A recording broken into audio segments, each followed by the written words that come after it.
Et on est en duplex avec Fabienne Keller depuis Bruxelles. Fabienne Keller, députée européenne, membre du groupe Renaissance auquel appartient le parti d'Emmanuel Macron. Merci à vous d'être avec nous.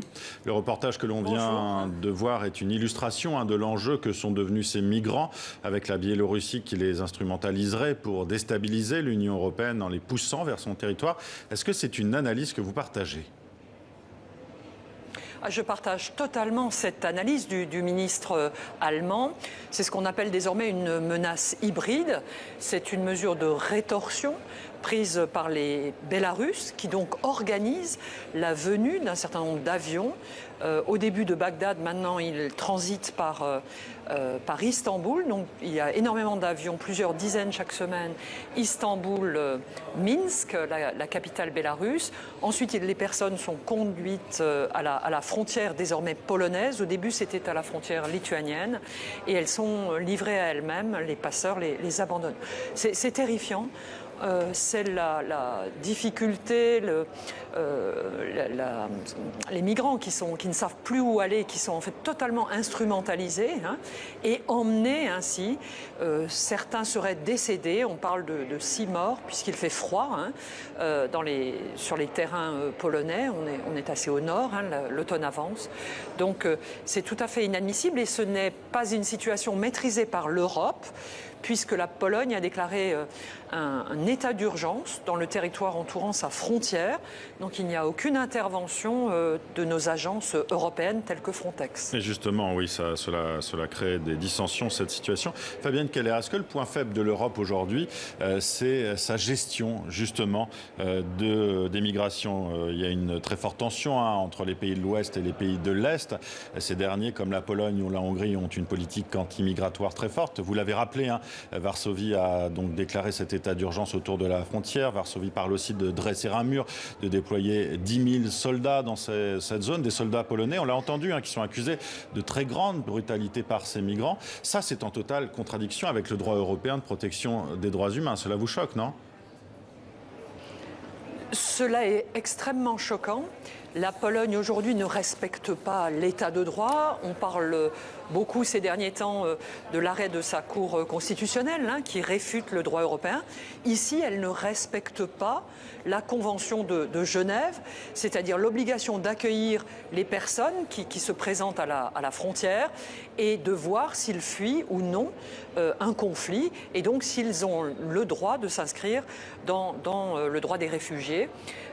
Tout cela n'est pas assuré et le fait de les accueillir correctement est dû dans tous les cas à toutes les personnes qui se présentent aux frontières, même si c'est pour leur signifier qu'ils ne peuvent pas entrer sur le territoire européen. Mais malheureusement, on n'est pas du tout dans cette situation à la frontière polonaise et cela a été d'ailleurs discuté au dernier sommet européen entre les chefs d'État. C'est l'absence d'Europe ici qui est la source de ces violences, de ces décès, et qui est inacceptable pour un État toujours membre de l'Union européenne. Voilà, et vous soutenez d'ailleurs la nouvelle agence européenne d'asile. Pologne et Hongrie, donc, je le disais, donnent depuis 100 coups de boutoir au fondement de l'Union européenne avec un virage à l'extrême droite, clairement. Est-ce que cela vous inquiète ? Vous avez hier retweeté un dessin de Plantu qui montre d'ailleurs Marine Le Pen et Éric Zemmour en pamoison devant le Premier ministre hongrois Viktor Orban. Oui, ces régimes, comme vous le dites, sont terrifiants, ne respectent plus du tout les principes de séparation des pouvoirs, la justice, l'exécutif et le législatif. Concrètement, c'est le refus de l'arbitraire. Une justice indépendante, elle protège de la même manière tous les concitoyens en fonction de leur situation objective et non pas le fait qu'elle serait ou pas proche d'un dirigeant, comme c'est le cas en Hongrie pour les proches d'Orban, qui sont protégés, qui sont même aidés, puisque la corruption est assez généralisée autour du Premier ministre hongrois. Et on retrouve désormais la même situation en Pologne autour à la fois de M. Kaczynski, le président du PiS, et du Premier ministre Androusz Morawiecki. Donc ces situations sont absolument catastrophiques pour les concitoyens. hongrois et polonais ne rassurent plus leurs droits fondamentaux à l'éducation, à la santé, de manière égalitaire. Et effectivement, c'est ce que Plantier a magnifiquement dessiné, comme il sait le faire de manière très simple. On voit les candidats d'extrême droite français à la présidence de la République, Éric Zemmour et Madame Le Pen, essayer de le séduire en allant le voir.